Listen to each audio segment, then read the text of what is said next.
শয়তানের নাম শুনছি কিন্তু শয়তান চোখে দেখি নেই। এখন শয়তানরও হার মান বসে গেছি না। দেখলাম একটা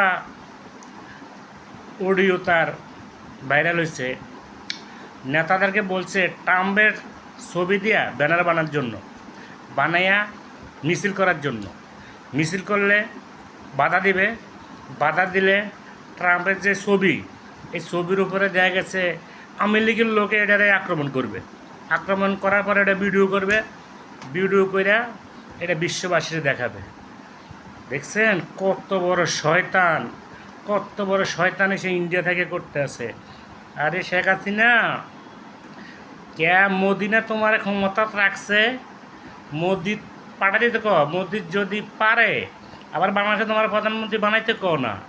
এইভাবে কেন নেতা কর্মীরা আপনি বিপদে ফেলাইতে আছেন?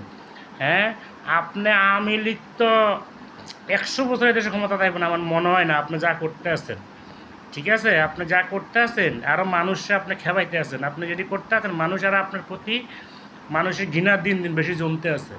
আপনি যেটা বলছেন এটা কি ঠিক কথা বলছেন?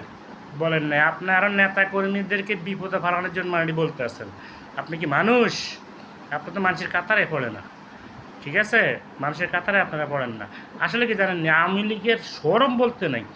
যে হাসান মাহমুদ একটা কুল্লাঙ্গারের বাচ্চা বিদেশ যাইয়া, বা তারেক সাহেব, ফখরুল সাহেব, ওই শালার বেটা এতদিন সাহেব কস না গেলে সাহেব কসকে গেলে কি বিপদে পড়ে সাহেব কস?